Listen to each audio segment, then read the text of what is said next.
Bonjour à toutes et à tous, bienvenue sur Grand Littoral TV, votre chaîne d'information en local en continu. Nous sommes le jeudi 14 juin, voici d'abord avant toute chose vos prévisions météo. Les perturbations vont s'enchaîner et après quelques rares éclaircies ce matin, retour des nuages, voire même des averses possibles par endroits cet après-midi. Avec du vent de secteur sud-ouest et des températures à peine de saison, c'est une journée plutôt mitigée qui s'annonce. 16 degrés aujourd'hui à Boulogne, 17 à Calais, 18 à Dunkerque et à Saint-Omer. Heureusement, le soleil devrait être de retour ce week-end dans la région. On en reparlera toutefois avec les prévisions météo après ce journal. À la une de l'actualité, tout d'abord, sachez qu'en ce jeudi 14 juin, c'est la journée mondiale des donneurs de sang. L'occasion de rappeler les besoins toujours aussi élevés de l'EFS, l'établissement français du sang qui collecte les poches de sang, le plasma et les plaquettes.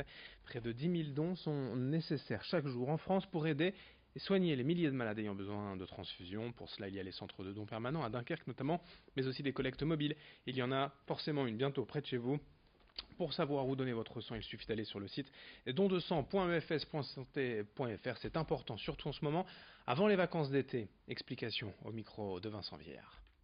Actuellement, rien ne remplace le sang humain, bien évidemment, et que les produits sanguins ont une durée de vie limitée dans le temps, et notamment les plaquettes, dont une durée de vie à 5 jours. Donc on est obligé de prélever quotidiennement pour pallier à ces besoins de plaquettes qui sont primordiales. Les besoins sont primordiaux pour les patients. Les stocks sont généralement très tendus en période de vacances, vacances d'été, où un appel est bien souvent lancé également, puisque les donneurs sont sur le lieu de vacances, et également à chaque petite vacances scolaires qui reviennent maintenant très régulièrement toutes les 6 semaines. Difficultés souvent également en période hivernale avec les épidémies, grippe et gastroentérite. L'actualité du littoral, ce sont également ces belles images de la 25e édition hier de l'Enduro, organisée non pas à Berck comme d'habitude en raison des travaux, mais à Rendu-Fliers, juste à côté. Comme toujours, les animations et festivités étaient elles bien au rendez-vous pour des jeunes atteints de handicap légers, moyens ou lourds. Au fil des années d'ailleurs, la population s'est diversifiée. Ce festival accueille désormais des particuliers avec leurs enfants, des résidents d'EHPAD. Plus de 1500 personnes, hier presque 2000 même, selon certains, ont profité des activités. Tir à l'arc, mur d'escalade, quad, acrobranche, plongée sous-marine et sortie en mer. Une première d'ailleurs pour beaucoup d'entre eux, tout cela grâce à la Fondation Opale, organisatrice de l'événement.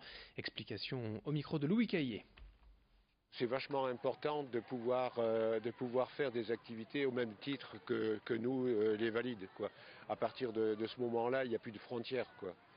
C'est de l'intégration. Nous, on travaille beaucoup sur l'intégration, quoi. On parle beaucoup de blanc, beurre, etc. Mais le handicap encore en France, il est très mal, pas très mal vécu. On fait des progrès, mais on a encore beaucoup de progrès par rapport à les pays scandinaves ou les pays de l'autre côté, c'est-à-dire le Canada et les États-Unis, quoi. L'intégration commence à se faire, mais c'est long, quoi. Il faut changer un petit peu l'esprit et surtout le regard des autres, quoi. C'est ça. La région Hauts-de-France a réuni hier les différents acteurs de l'apprentissage pour une journée d'états généraux. L'objectif, c'est d'anticiper la réforme du gouvernement prévue d'ici 2020 et censée endiguer le chômage des jeunes grâce à l'apprentissage. La réforme prévoit que ce soit désormais les branches professionnelles qui gèrent seuls les CFA, les centres de formation des apprentis, et non pas les régions, comme c'est le cas aujourd'hui. Xavier Bertrand, le président du conseil régional, veut donc surveiller de près l'avancée de cette réforme, car selon lui, dans les Hauts-de-France aujourd'hui, le nombre d'apprentis a augmenté de 10% l'an dernier et 70% de ces jeunes en apprentissage trouvent un emploi à la sortie de leur formation. Explication au micro de Xavier Silly. Il ne s'agit pas de se mettre au diapason du gouvernement. Je veux juste rappeler que dans cette réforme qui était annoncée, le président de région a fortement marqué de sa patte, puisque de nombreuses expérimentations menées en Hauts-de-France sont reprises nationalement dans la réforme. Il a fortement marqué les choses. Surtout, il croit fortement, et je suis d'accord avec lui, que les entreprises sont aujourd'hui en capacité de davantage développer le système et le nombre d'apprentis. L'idée, c'est d'être un acteur, de continuer à être un acteur, et la région le sera, pour être à leur côté avec moins de contraintes, plus de liberté. En images, hier soir avait lieu le bilan 2017 de l'agence Calais Promotion, un groupement d'entreprises pour mettre en avant le territoire, faire progresser l'économie locale. Parmi les projets évoqués hier, 2 dossiers qui ont connu une évolution positive en 2017 et vont se concrétiser cette année.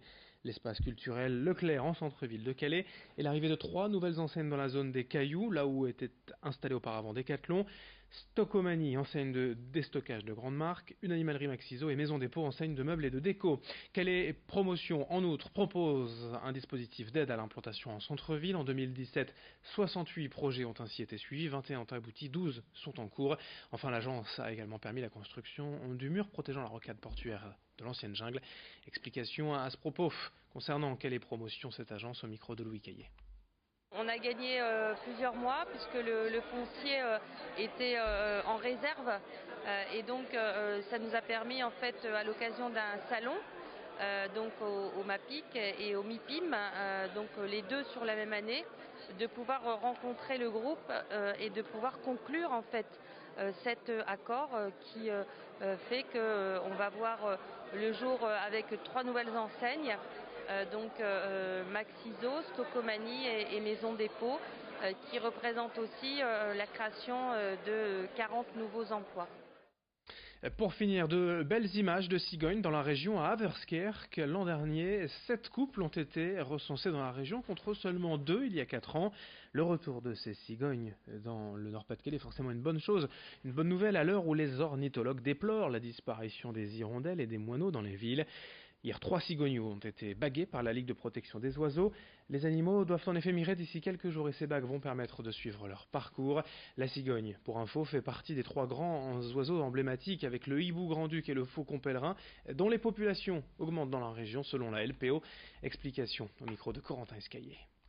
L'intérêt, c'est effectivement de savoir comment les populations se comportent.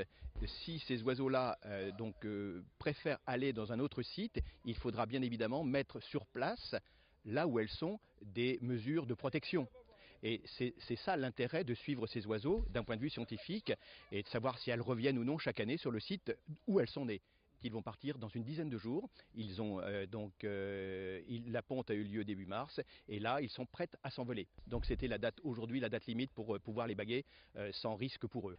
On sait qu'une des cigognes adultes vient d'Allemagne parce qu'elle a été baguée en Allemagne en 2003 grâce à la bague qu'on a pu lire en fait. Donc ça c'est extrêmement intéressant. Fin de ce journal, merci à vous de l'avoir suivi. Dans un instant, à suivre vos prévisions météo et dès le prochain quart d'heure, dans moins de 8 minutes, un prochain point sur l'actualité. Très belle journée à toutes et à tous, ensemble sur Grand Littoral TV.